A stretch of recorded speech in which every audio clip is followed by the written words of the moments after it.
नमस्कार दोस्तों, मैं राकेश मेहरा जीके क्लासेस के यूट्यूब चैनल पर करंट जीके की इस सीरीज़ में आप सभी का हार्दिक स्वागत करता हूं।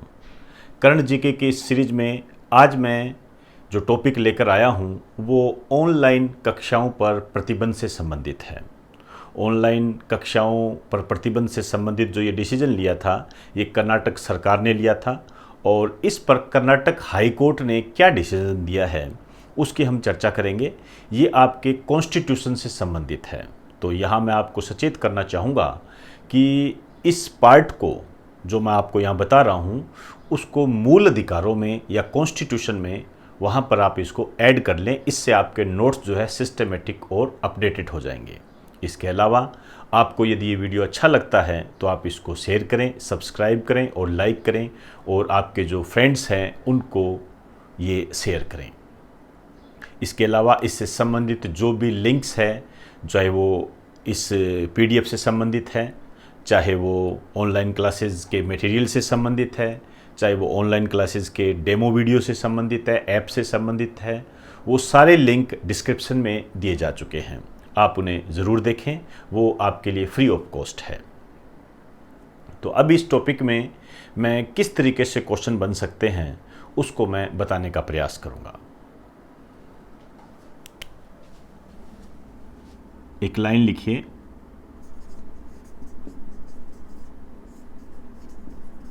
कर्नाटक सरकार ने क्लास 1 से 5th तक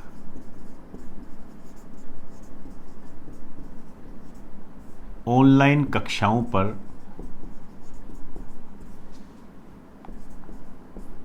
रोक लगाई। अब ये रोक लगाई और उसके बाद में जो पेरेंट्स थे उनकी अपील पर, उनकी समस्याओं को देखते हुए, क्योंकि ग्रामीण इलाकों में ऑनलाइन कक्षाओं को लेने से संबंधित काफ़ी समस्याएं आ रही है। इसके अलावा एक अध्ययन के तहत यह भी पाया गया है कि बच्चों के मानसिक स्वास्थ्य पर भी काफ़ी विपरीत प्रभाव पड़ा है। तो इसको देखते हुए इन्होंने इसे कक्षा 7 तक बढ़ा दिया था। इसे क्लास 7 तक बढ़ा दिया गया। ये बढ़ाया गया। ये जो बात हुई थी आपकी, ये जून 2020 में हुई। अब देखिए इस पर कर्नाटक हाई कोर्ट का क्या डिसीजन रहा। यहां पर आपने ये बात ध्यान रखनी है, ये डिसीजन आपके एग्जाम की दृष्टि से महत्वपूर्ण है। अब देखिए कर्नाटक हाई कोर्ट का डिसीजन जो रहा वो ये था कि इस आदेश से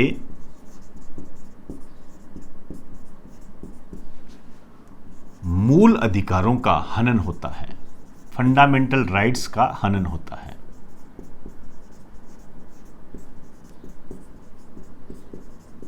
मूल अधिकारों का हनन होता है, फंडामेंटल राइट्स का अध्ययन होता है। अब बात आती है ये मूल अधिकार कौन से आए। ये मैंने आपको कॉन्स्टिट्यूशन में आर्टिकल 21 जब बताया था तब मैंने आपको बताए भी थे। इन्होंने कहा कि एक तो आर्टिकल 21 का हनन होता है, याद कीजिए, और एक आर्टिकल 21 कै का हनन होता है। दो बातें कही। अब ये अपने आप आपके एग्जाम की दृष्टि से महत्वपूर्ण बन गया है और मैंने आपको पहले भी बताया था कि आर्टिकल 21 कै से संबंधित कई क्वेश्चन आ चुके हैं। अब इन सब बातों को आप अपने कॉन्स्टिट्यूशन के चैप्टर में ऐड करोगे।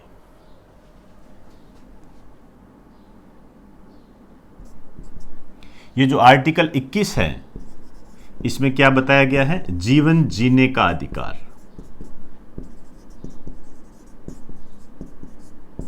और आर्टिकल 21 कै में क्या बताया गया है? शिक्षा का मूल अधिकार, फंडामेंटल राइट टू एजुकेशन। शिक्षा का मूल अधिकार आर्टिकल 21 कै के तहत बताया गया है। अब देखिए इसमें आपने एक आर्टिकल और ध्यान रखना है, स्टार डाल के लिख दीजिए, भारतीय संविधान के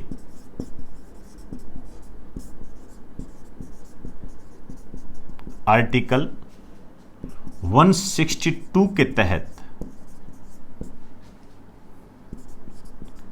सरकार का कार्यकारी आदेश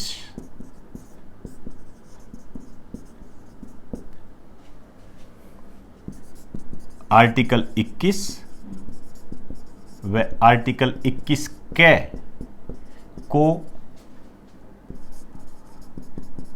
प्रभावित नहीं कर सकता है। इसके कहने का मतलब है सरकार कोई भी ऐसा वर्किंग ऑर्डर नहीं दे सकती, कार्यकारी आदेश नहीं दे सकती जो कि मूल अधिकारों का हनन करता हो। कौन से मूल अधिकार? आर्टिकल 21 और आर्टिकल 21 के। क्लियर? तो ये आपके मूल अधिकारों के हनन से संबंधित जो बातें थी इसको आप अपडेट जरूर करें। क्लियर? तो एक बार आप इसका स्क्रीनशॉट ले लीजिए।